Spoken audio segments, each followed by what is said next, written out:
संचालन कर रही डोली मैडम जी, मंच पर उपस्थित देवरा पीजी कॉलेज के प्राचार्य प्रसिद्ध इतिहासकार डॉक्टर शैलेंद्र शर्मा जी, सफाई मेडिकल यूनिवर्सिटी से डॉक्टर वीरेंद्र कुमार जी और इस महाविद्यालय के प्रिंसिपल साहब, कार्यक्रम के सचिव प्रोफेसर रमाकांत सर, उपस्थित मेहमान हमारे मित्र डॉक्टर कमल कुशवाहा, मास्टर विनोद सिंह गौतम और छात्र और छात्राएं।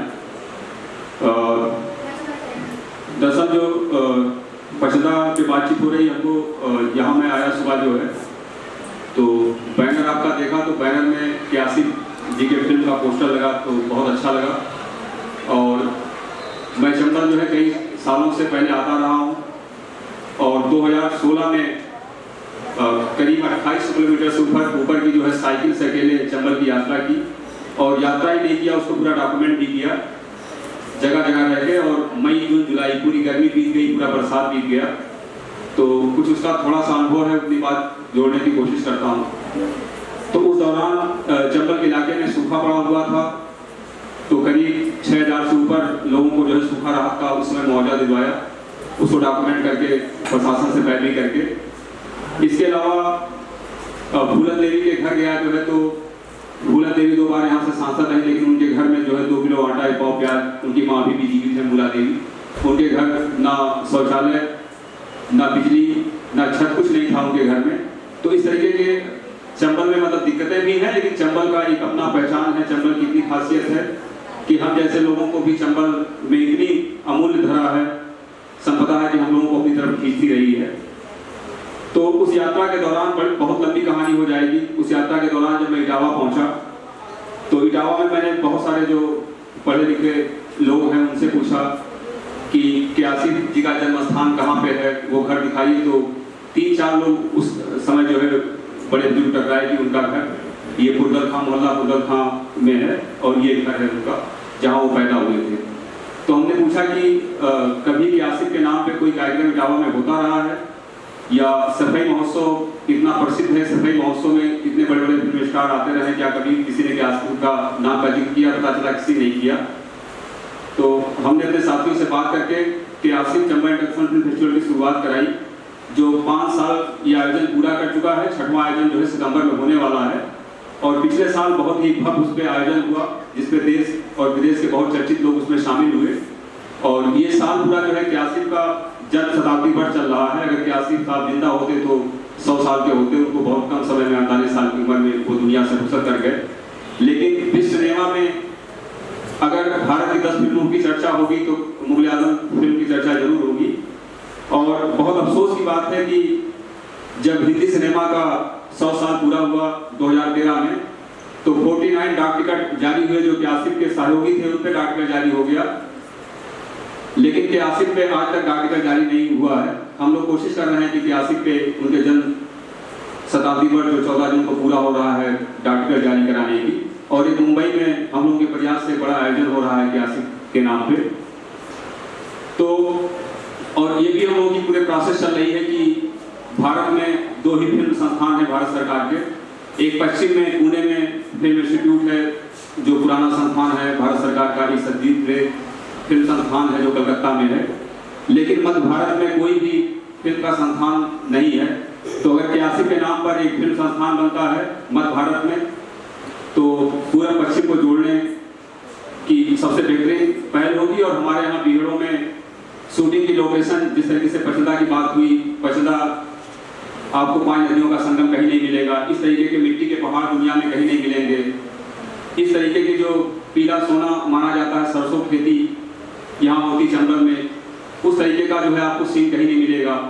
और हमने एक्सपेरिमेंट किया है, जो चंबल के रेत हैं वहाँ जो है रात में बहुत सारे लोग आते हैं, रुकते रहे हैं टेंट में, तो लोग कहते थे कि ये तो जो चांदी के चमकते हुए रेतीले कण हैं, ये तो जो है गोवा को फेल करते हैं।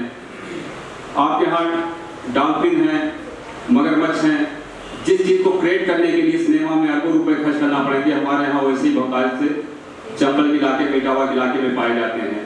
जड़ी बूटियों की बात की जाए तो जो आयुर्वेद का महाग्रंथ इटावा और रैया जनपद के रहने वाले प्रोफेसर रत्नाकर शास्त्री, जो गुरुकुल विश्वविद्यालय के वाइस चांसलर रहे, उन्होंने 996 पन्ने का भारत का प्राचार्य के नाम से एक ग्रंथ लिखा है, जिसमें करीब 300 यहाँ की दुर्लभ जड़ी बूटियाँ जो चंबल में पाई जाती हैं उसको लेके लिखा है। और हम लोगों ने जो चंबल में मैनिफेस्टो जारी किया था, जिसके कुछ मुद्दों को सरकार ने मान लिया, अभी उस पर बातचीत चल रही है।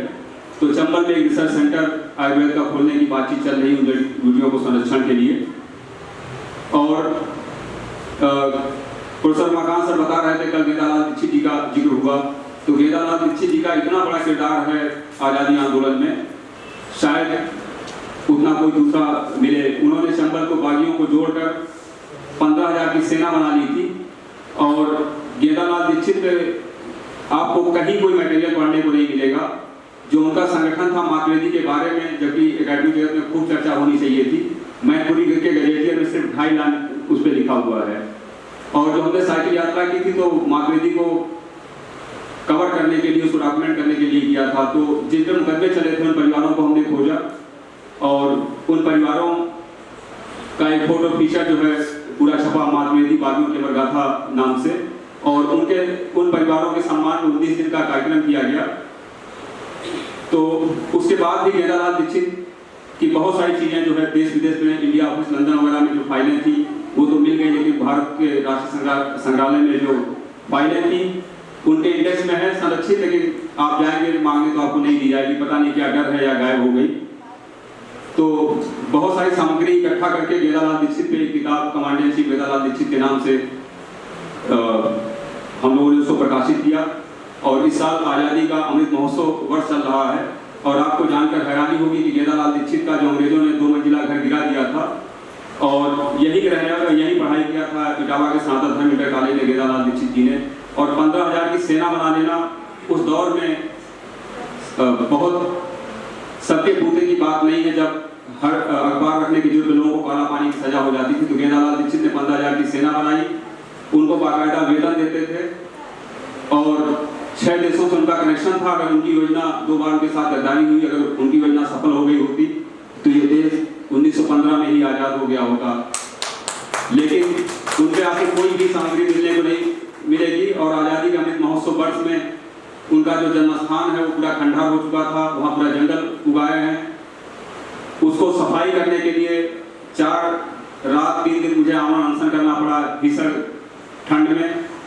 तब जाके उत्तर प्रदेश के गवर्नर और विशेष सचिव ने उस पर पूरा उनके घर तक पक्की सड़क बनाने के लिए, आगरा विश्वविद्यालय में उनके नाम पे प्रतिवर्ष पीजी करने वाले छात्रों को गोल्ड मेडल देने के लिए और उनका जीवन चरित्र जो है विश्वविद्यालयों में पढ़ाए जाने के लिए और उन पर डाक टिकट जारी कराने के लिए सरकार ने ये मांगे मानी है। और स्मारक बनाने के लिए और वाचनालय बनाने के लिए। बाकी अनशन के दौरान जितने लोग मिलने आते थे पूरे जिले ने जो है समर्थन किया, एक ईंट लेके आते थे, पूरी सफाई कर दी और एक बड़ा सा चबूतरा बनाकर एक वहाँ शिलापट भी लिखा जा रहा था। तो शिलापट भी 4.25 फीट का वहाँ लग गया है, पेड़ पौधे लग गए हैं। और 8 से मेरे ब्लड आने लगा था ठंड की वजह से, ठंड में खुले आकाश के नीचे बैठने की वजह से।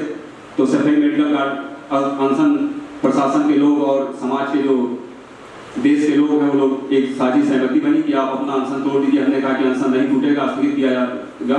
तो सफेद मेडिकल स्थगित करके सफेद मेडिकल यूनिवर्सिटी में भर्ती रहा। लेकिन ये है कि एक वहाँ शुरुआत हुई गेंदालाल दीक्षित के बारे में।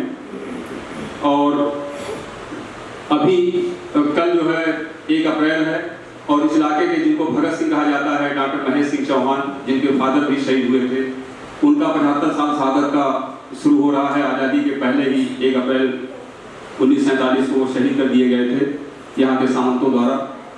तो उनकी याद में भी आयोजन हो रहा है और हम लोगों को साल भर उनको किसी न किसी रूप में याद करना है।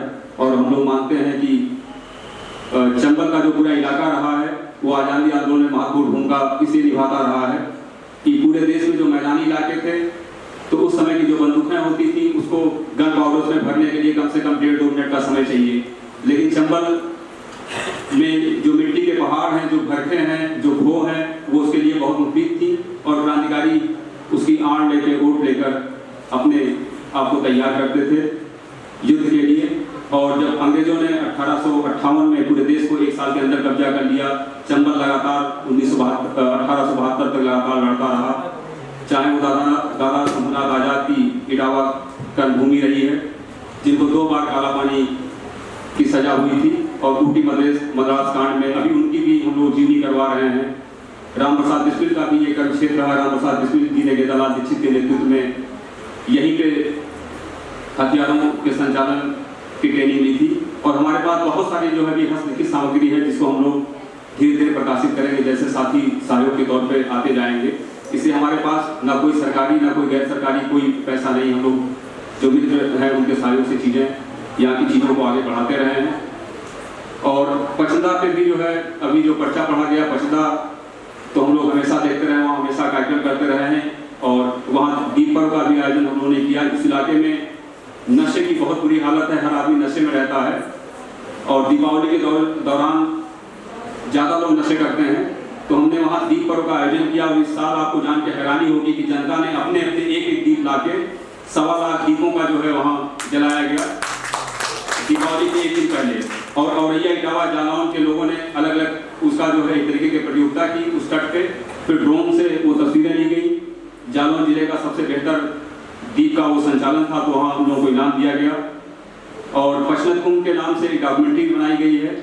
हम लोग का मकसद ये है कि पचनत पे जो स्नान होता है कार्तिक पूर्णिमा पे, वो सदियों से होता रहा है और भारत सरकार ये मानती है कि जो मेले 100 साल से ऊपर चल रहे हैं उसको राष्ट्रीय मेले का दर्जा देती है, वहाँ के लिए बजट जारी करती है। लेकिन आप पचदा जाएंगे तो वहाँ स्नान के दौरान जो है अगर जो लोग स्नान करते हैं उनको कपड़े बदलने की भी जो है सहूलतें नहीं हैं, उनको खुले में ही कपड़े बदलना है। तो हम लोग एक कोशिश एक अभियान चला रहे हैं कि पचनत मेले को भी जो है राष्ट्रीय मेले का दर्जा दिया जाए और वहाँ सांस्कृतिक कार्यक्रम और वहाँ सारी व्यवस्था सरकार करे। इसलिए कि पचनत में स्नान में लाखों लोग आते रहे हैं और पचनत इलाके में ही जो है बागियों और डाकुओं की शरणस्थली रही है, तो फिर भी जो है उसके डर के बावजूद भी लोग जो है स्नान करते आते रहे हैं। और अभी हम लोग जो है चंबल क्रिकेट लीग जिस गांव में कर रहे हैं, अभी आज 9वां दिन है, वहीं से फिर अभी जाना है, आज से सेमीफाइनल शुरू हो रहा है। वो भी जो है 10वीं सरगना सलीम गुर्जर पहलवान का गांव है, जिसके गाँव में सबसे ज़्यादा महिलाएं थी, उसी बगल चौलेला गाँव है, 10वीं सरगना के जीवन परिहार का गाँव। और वहाँ जो भी 35 साल के, आज भी 35 साल से ज़्यादा उम्र का आदमी है, किसी ना किसी वो गैंग में रहा, उसका शरणदाता के रूप में एक दूसरे को लोग पहचानते हैं। तो एक्सपेरिमेंट हो रहा है चंबल में और उसका बहुत अच्छा असर जा रहा है। और इटावा में पिछले साल जो चंबल मैराथन हम साथियों ने मिलकर शुरुआत कराई थी, इसलिए कि इटावा को और चंबल को बहुत बदनाम किया गया है कि यहाँ डाकुओं की जमीन रही है और सिनेमा ने सबसे ज़्यादा बदनाम किया। और चंबल के लोग सबसे ज़्यादा सेना में रहे हैं, चाहे वो मुगलों की सेना रही हो, चाहे वो अंग्रेजों की सेना रही हो, चाहे आज भारतीय सेना रही हो। आज भी सबसे ज़्यादा भारतीय सेना में आपको जो है चंबल के लोग मिल जाएंगे, चंबल के रणबांकुरे मिल जाएंगे। कई गांव में पूरे गांव जो है, एक छोटा सा गांव इटावा का जो है पचदा के पास बंसरी गांव है, प्रथम विश्व युद्ध में वहां से 80 लोगों ने, एक छोटे से गांव के लोग 80 लोगों ने भाग लिया था और आज़ादी आंदोलन में उस गांव की भूमिका रही है। तो हमारा ये सरकार से मांग रही है, हमने 2010 में एक आयोजन किया था कि सेना के अंदर जिस तरीके से अलग अलग रेजिमेंट बने हुए हैं वो चंबल रेजिमेंट बनाया जाए। और अच्छी बात उस समय सतपाल महाराज लोकसभा में उस कार्यक्रम की अध्यक्षता कर रहे थे, तो भारत सरकार ने चंबल रेजिमेंट की मांग को भारतीय रक्षा समिति ने मान लिया है, लेकिन वो अभी जमीन पर नहीं उतरी है। उसके लिए हम लोग अभियान चला रहे हैं कि भारतीय सेना के अंदर भी चंबल रेजिमेंट को अमल में लाया जाए। इसके अलावा चंबल साहित्य उत्सव, हर जहाँ साहित्य उत्सव की जिस तरीके से रही, अब हम लोग चंबल साहित्य उत्सव भी 3 साल से उसको कर रहे हैं, उसको बेहतर कोशिश कर रहे हैं कि अच्छे तरीके से हो। और चंबल मैराथन उसी लिए हुआ था और इस साल चंबल मैराथन में कोविड के बावजूद भी 700 लोगों ने जो हिस्सेदारी की उस दौड़ में। तो इस तरीके का कई प्रयास है और जो लिखने पढ़ने वाले लोग हैं, जो शैक्षणिक संस्थानों से जुड़े हुए लोग हैं और समाज के जो काम करने वाले लोग, उनके बीच एक सेतु बनेगा। तो निश्चित तौर पर इटावा और इस तरीके से आयोजन होते रहेंगे पूरे देश दुनिया में, यहाँ की ख्याति जाएगी, यहाँ की अच्छी चीज़ें जाएंगी। बहुत बहुत धन्यवाद।